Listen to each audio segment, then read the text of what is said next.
La Unión Europea impone controles más estrictos a las grandes empresas tecnológicas con una nueva ley de gran alcance en varios aspectos que podría cambiar la forma como se conducen actualmente varias plataformas digitales. ¿En qué consiste esta legislación y cuáles son los beneficios para los consumidores? Lo discutimos. Y le doy la bienvenida a CNN Dinero a Josep Alor, profesor de Sistemas de Información de la Escuela de Negocios IES, quien nos acompaña desde Barcelona. Gracias por acompañarnos en el programa, profesor, y bienvenido. Estas medidas sin precedentes de la Unión Europea para las plataformas en línea se aplicarán a empresas como, bueno, están casi todas, ¿no? Amazon, Apple, Google, Meta, Microsoft, Snapchat y TikTok, solo por mencionar algunas.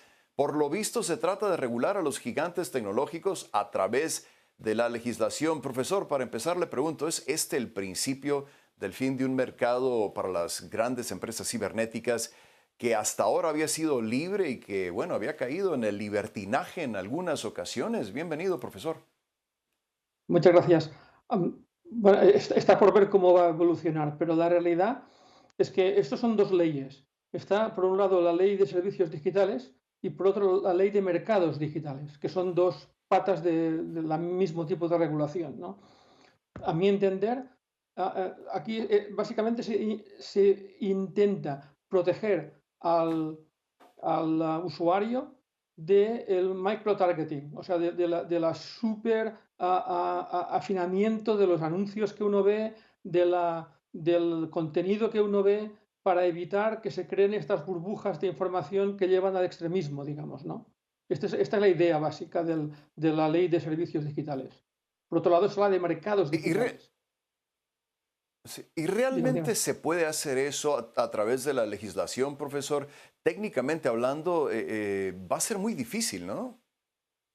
Bueno, la ley lo que dice es que se tiene que dejar investigar el algoritmo que elige el Ujú. contenido que uno ve. O sea, el Sí. legislador va a poder ver el algoritmo. Esta es la idea. Es lo único que dice la ley, de hecho. Lo único que dice es esto, que el algoritmo no puede Sí, ser secreto.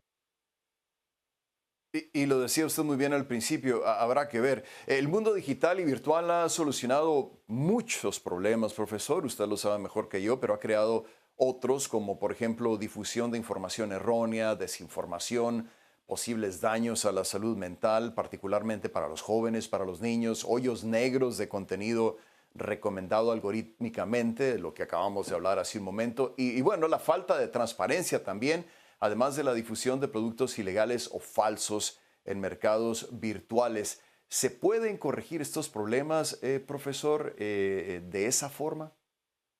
Bueno, aquí una cosa que dice la ley es que productos falsos y contenido dañino tienen que poder ser marcados de manera instantánea por el usuario. Y eso tiene que desencadenar un proceso dentro de la organización para retirarlos. Eh, y el proceso es el que tiene que ser auditado, digamos, ¿no? Pero el mecanismo para poder marcar un contenido como dañino o un producto como falso tiene que ser instantáneo, tiene que ser muy, muy obvio, digamos. Profesor, ¿especifica la ley quién estaría a cargo? Si serían las policías, si se crearían fiscalías independientes. ¿Quién estaría a cargo de hacer que se cumpla la ley? Una comisión específica creada a tal efecto de control de los servicios digitales en Europa, al menos, para las empresas que operen en Europa, que básicamente son todas las que usted ha nombrado, todas Sí. operan en Europa. O sea pero va a haber una comisión y además cada país va a diseñar cada país miembro de la Unión Europea, de los 27, va a crear una oficina específica para esto, que se va a encargar, porque claro, estamos hablando aquí de casi 27 lenguajes distintos, ¿no? Entonces aquí va a haber un lenguaje, una oficina en cada país específicamente para este tipo de seguimiento. Sí, será una labor titánica, sin duda alguna. Ahora, la Unión Europea también dice que la ley pretende establecer condiciones equitativas para fomentar la innovación, el crecimiento y la competitividad, tanto en el mercado único europeo como a nivel mundial. A uno le queda la impresión, profesor, en este tipo de acciones, de controlar a las poderosas empresas cibernéticas estadounidenses. Entonces, que los europeos estén tratando de minimizar el papel que tienen estas empresas en esa parte del mundo. ¿De eso se trata también, profesor? Yo pienso que no directamente. Indirectamente sí, obviamente, porque, por ejemplo, una de las cosas que dice la ley de mercados digitales es que no se pueden poner los productos propios por delante de los productos de terceros. Por ejemplo, en el caso de Amazon, los Amazon Basics no pueden aparecer antes que los productos, en una búsqueda no pueden aparecer antes que los productos que uno necesite buscar, o de la búsqueda, de los términos de búsqueda que uno use, ¿no? Entonces, este es uno de los pasos. Otra parte fundamental es que se va a prohibir que una empresa prohíba, un gatekeeper o una plataforma como Apple, por ejemplo, prohíba que Sí, una tercera empresa negocie directamente con el usuario. Por ejemplo, ahora usted sabe perfectamente que cuando uno hace una compra a través de un juego, el 30% del primer año va para Apple. Es ilegal desde el punto de vista de una aplicación en el Apple Store que negocie esta aplicación directamente con el usuario.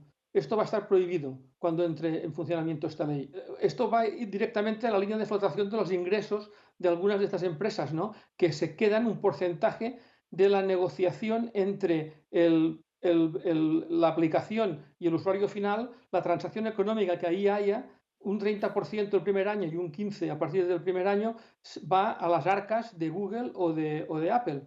Esto va a estar prohibido cuando entre esta ley en funcionamiento. La aplicación va a sí. poder negociar directamente con el usuario final. Le van a pegar en el bolsillo. Profesor, ¿hay alguna cláusula dentro de la nueva ley que rija la inteligencia artificial? No directamente. Hay otra ley que se está preparando, que es una ley de inteligencia artificial sobre el control de la inteligencia artificial, en el que va a haber a cuatro niveles de uso de inteligencia artificial. Uno que no, un nivel en el que no va a haber ningún tipo de problema y el último nivel, el nivel en el que va a estar prohibido. Por ejemplo, va a estar prohibido un juguete que tenga inteligencia artificial para niños pequeños. Esto va a estar directamente prohibido. Podrá haber, en cambio, usos como tipo ChatGPT para adultos que no va a tener ningún tipo de problema. Pero eso está todavía en discusión. Va a haber cuatro niveles de uso de la inteligencia artificial y se van a catalogar distintos usos en estos cuatro niveles. Pero esto todavía está en ciernes. No hay todavía una legislación ni tan siquiera discutida en el Parlamento Europeo, que yo sepa. Es muy interesante lo que está pasando en Europa. Seguramente será seguida esta legislación por Estados Unidos. Vamos a ver lo que pasa.